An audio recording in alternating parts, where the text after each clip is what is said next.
আগামীকাল সকাল থেকেই আবহাওয়ার পরিবর্তন হবে বাংলায়। বজ্রবিদ্যুৎ সহ বৃষ্টির সম্ভাবনা রয়েছে উত্তর সহ দক্ষিণবঙ্গের একাধিক জেলায়, যা সরস্বতী পুজোর আনন্দ মাটি করতে পারে বলে মনে করছেন আবহাওয়া বিশেষজ্ঞরা।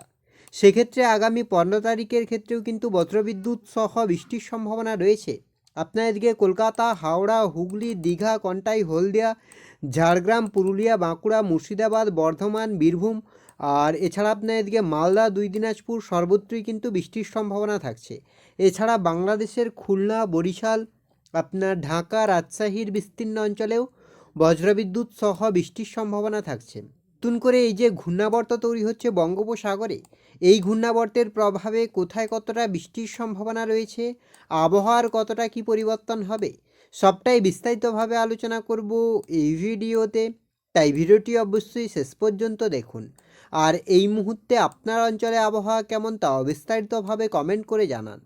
সেক্ষেত্রে সবার প্রথমে যদি আমরা স্যাটেলাইট চিত্রের মাধ্যমে দেখার চেষ্টা করি যে ঠিক এই মুহূর্তে বাংলার আবহাওয়ার পরিস্থিতি কী রয়েছে, কোথায় কতটা পরিবর্তন, তারপরে আমরা আলিপুর আবহাওয়া দপ্তরের অফিসিয়াল আপডেট, বৃষ্টি এবং মেঘলা আকাশের দিকে লক্ষ্য করব। তো সেক্ষেত্রে সবার প্রথমে যদি আমরা স্যাটেলাইট চিত্রের মাধ্যমে দেখার চেষ্টা করি তাহলে কিন্তু আপনার এদিকে কলকাতা, হাওড়া, হুগলি, দীঘা, কন্টাই, হলদিয়া, এদিকে আপনার পুরুলিয়া, বাঁকুড়া, বীরভূম, মুর্শিদাবাদ সর্বত্রই কিন্তু আংশিক মেঘলা রয়েছে আকাশ। অন্যদিকে আপনার মালদা, দুই দিনাজপুরের ক্ষেত্রেও আংশিক মেঘলা রয়েছে আকাশ। হিমালয়ের পাদদেশ সংলগ্ন 5 জেলাতে আকাশ পরিষ্কার। বাংলাদেশের ক্ষেত্রে আপনার রাংপুর, ময়মনসিংহ, সিলেটের ক্ষেত্রে আকাশ পরিষ্কার। রাজশাহী, খুলনা, বরিশালের ক্ষেত্রে আংশিক মেঘলা থাকবে আকাশ। ত্রিপুরার ক্ষেত্রে আকাশ পরিষ্কার। এবার যদি আমরা আলিপুর আবহাওয়া দপ্তরের অফিসিয়াল আপডেটের দিকে লক্ষ্য করি, অফিসিয়ালি কী আপডেট দিচ্ছে আলিপুর আবহাওয়া দপ্তর। আলিপুর আবহাওয়া দপ্তরের 13 তারিখের আপডেট যেটা বলছে যে আগামীকাল অর্থাৎ 14 মধ্যে উত্তরবঙ্গের ক্ষেত্রে বৃষ্টি হচ্ছে দুই দিনাজপুর এবং মালদাতে। দক্ষিণবঙ্গের ক্ষেত্রে বৃষ্টি হচ্ছে আপনার পুরুলিয়া, বাঁকুড়া, পশ্চিম বর্ধমানের ক্ষেত্রে বৃষ্টি হচ্ছে। আর সেভাবে কিন্তু বৃষ্টি নেই, অর্থাৎ পুরুলিয়া, বাঁকুড়া, পশ্চিম বর্ধমান দক্ষিণবঙ্গের ক্ষেত্রে। আর উত্তরবঙ্গের ক্ষেত্রে 15 থেকে 16-র মধ্যে আপনার রয়েছে দুই দিনাজপুর আর মালদা। আর এদিকে দক্ষিণবঙ্গের ক্ষেত্রে কিন্তু সর্বত্রই হালকা বৃষ্টি হতে পারে। পরবর্তীতে 16 থেকে 18 তারিখের মধ্যে কিন্তু সেভাবে বৃষ্টি নেই। আর ওয়ার্নিংয়ের ক্ষেত্রেও কিন্তু সেভাবে কোনো ওয়ার্নিং নেই আপাতত।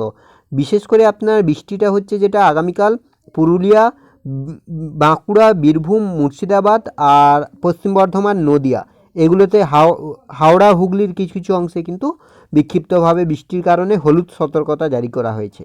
এবার যদি আমরা উইন্ডির আপডেটের দিকে লক্ষ্য করি যে উইন্ডি কি বলছে, আমরা একটু মেঘলা আকাশের দিকে লক্ষ্য করি যে আগামীকাল কোথায় কতটা মেঘলা থাকছে চলেছে আকাশ। সেক্ষেত্রে সকাল 5টা-6টা নাগাদ কিন্তু আপনার মেঘলা আকাশ থাকছে, অর্থাৎ সকাল থেকেই কিন্তু আকাশ মেঘলা থাকছে। আপনার এদিকে কলকাতা, হাওড়া, হুগলি, দীঘা, কন্টাই, হলদিয়া, খড়গপুর, ঝাড়গ্রাম, পুরুলিয়া, বাঁকুড়া, বীরভূম, মুর্শিদাবাদ, এছাড়া আপনার এদিকে মুর্শিদাবাদ এবং মালদার বিস্তীর্ণ অঞ্চলে কিন্তু গভীরভাবে মেঘলা আকাশ থাকছে। রাংপুর, রাজশাহী, খুলনা, ঢাকা, বরিশাল এগুলোতেও কিন্তু মেঘলা আকাশ থাকছে। আর উত্তরবঙ্গের ক্ষেত্রেও কিন্তু মেঘলা আকাশ থাকছে।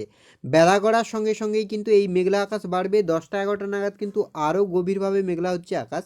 11টার দিকে আপনার এদিকে দক্ষিণবঙ্গের ক্ষেত্রে সর্বত্রই কিন্তু মেঘলা আকাশ হয়ে যাচ্ছে।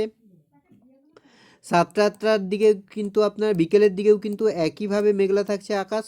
আর আপনার বৃহস্পতিবারের ক্ষেত্রেও কিন্তু মেঘলা আকাশ থাকছে, অর্থাৎ সরস্বতী পুজোর দিন কিন্তু গভীরভাবে মেঘলা থাকছে আকাশ। বৃহস্পতিবার যেটা হচ্ছে আপনার এদিকে আপনার 15 তারিখের ক্ষেত্রে কিন্তু সর্বত্রই কিন্তু মেঘলা আকাশ থাকছে। বিকেলের দিকেও কিন্তু একইভাবে আপনার মেঘলা আকাশ থাকছে। শুক্রবার আপনার 16 তারিখ, সেক্ষেত্রেও কিন্তু মোটামুটি মেঘলা আকাশ থাকছে। শনিবার আপনার 17 তারিখের ক্ষেত্রেও মেঘলা আকাশ থাকছে। 18 তারিখ থেকে আকাশ পরিষ্কার হবে। 19 তারিখের ক্ষেত্রে দক্ষিণবঙ্গের আকাশ পরিষ্কার থাকলেও উত্তরবঙ্গের ক্ষেত্রে মেঘলা আকাশ থাকবে। আর 19 তারিখের ক্ষেত্রে আপনার কলকাতা সহ পার্শ্ববর্তী জেলাগুলিতে কিন্তু মেঘলা আকাশ থাকছে। এইখানে একটি ঘূর্ণাবর্ত তৈরি হচ্ছে, এর প্রভাবে কিন্তু মেঘলা আকাশ থাকছে। আর সেই সঙ্গে কিন্তু বৃষ্টির পরিস্থিতিও তৈরি হচ্ছে। আর এই আবহাওয়া বজায় থাকবে আপনার 22-23 তারিখ পর্যন্ত। এবার যদি আমরা একটু বৃষ্টির দিকে লক্ষ্য করি যে বৃষ্টির কতটা কী সম্ভাবনা তৈরি হচ্ছে, তারপরে আমরা তাপমাত্রা এবং মেঘলা আকাশের দিকে লক্ষ্য করব। সেক্ষেত্রে আগামীকাল ভোর থেকেই কিন্তু বৃষ্টির পরিস্থিতি তৈরি হচ্ছে পুরুলিয়া, বাঁকুড়া, বীরভূমের বিস্তীর্ণ অঞ্চলে। সময় যত গড়াবে এই বৃষ্টির পরিস্থিতি আরও বাড়বে। আপনার সকাল 7টা নাগাদ মালদা, দুই দিনাজপুরের ক্ষেত্রে বৃষ্টি হচ্ছে। আর এদিকে আপনার মুর্শিদাবাদের ক্ষেত্রে বৃষ্টি হচ্ছে। বাকি আপনার রাজশাহীর ক্ষেত্রে বৃষ্টি হচ্ছে, বাকি কোথাও কিন্তু সেভাবে বৃষ্টি নেই। বেলা গড়ার সঙ্গে সঙ্গে বৃষ্টি বাড়বে। দুপুরের দিকে যে বৃষ্টিটা হচ্ছে আপনার এদিকে বিশেষ করে পুরুলিয়া, বাঁকুড়া, মুর্শিদাবাদ আর বর্ধমান, বীরভূম এগুলোতে বৃষ্টি। এছাড়া মালদা, 2 দিনাজপুরের ক্ষেত্রে বৃষ্টি। আপনার কলকাতা, হাওড়া, হুগলি, ঝাড়গ্রাম, 2 মিদনাপুর, 2 চব্বিশ পরগনা আর এদিকে আপনার বর্ধমান এগুলোর ক্ষেত্রে সেভাবে আপাতত বৃষ্টি নেই। যেটা বৃষ্টি হবে আপনার পশ্চিমের জেলাগুলিতে। বিকেলের দিকে কিছুটা বৃষ্টি বাড়বে ঝাড়গ্রাম, পুরুলিয়া, বাঁকুড়ার ক্ষেত্রে আর সেই সঙ্গে পশ্চিম মিদনাপুরের ক্ষেত্রে। 15 তারিখ আপনার বৃহস্পতিবার, সেক্ষেত্রে কিন্তু বেশ খানিকটা বৃষ্টির পরিস্থিতি তৈরি হচ্ছে ঝাড়গ্রাম, পশ্চিম মিদনাপুরের বিস্তীর্ণ অঞ্চলে আর দক্ষিণবঙ্গের প্রায় বেশিরভাগ অঞ্চলে। শুক্রবার 16 তারিখ, সেক্ষেত্রেও কিন্তু বিক্ষিপ্তভাবে হালকা থেকে মাঝারি বৃষ্টি। 17 তারিখের ক্ষেত্রে আপাতত সেভাবে বৃষ্টি নেই। 18 তারিখের ক্ষেত্রেও সেভাবে বৃষ্টি নেই। আর এদিকে আপনার 19 তারিখের ক্ষেত্রেও সেভাবে বৃষ্টি নেই। 20 তারিখ সেক্ষেত্রেও বৃষ্টি নেই। বুধবার 21 তারিখের ক্ষেত্রেও বৃষ্টি নেই। 22 তারিখের ক্ষেত্রেও বৃষ্টি নেই। অর্থাৎ বৃষ্টির ক্ষেত্রে যেটা লক্ষ্য করা গেল আপনার সেভাবে আপাতত বৃষ্টির কোনো সম্ভাবনা নেই আপনার 20 তারিখ থেকে। তবে তার আগে কিন্তু বিক্ষিপ্তভাবে বৃষ্টির সম্ভাবনা রয়েছে। এবার যদি আমরা একটু তাপমাত্রার দিকে লক্ষ্য করি যে তাপমাত্রা কতটা কী পরিবর্তন হতে চলেছে, কী পরিস্থিতি তৈরি হচ্ছে, তো সেক্ষেত্রে কলকাতার দিকে যদি আমরা লক্ষ্য করি আগামীকাল আপনার থাকবে 18-19, বৃহস্পতিবারের ক্ষেত্রেও 18-19, শুক্রবারের ক্ষেত্রেও 18-19, শনিবারের ক্ষেত্রে আপনার 17-18, রবিবারের ক্ষেত্রে 16-17 আর আপনার সোমবারের ক্ষেত্রেও আপনার 19, মঙ্গলবারের ক্ষেত্রে আপনার 29, বুধবারের ক্ষেত্রে আপনার 22 আর বৃহস্পতিবারের ক্ষেত্রে 21।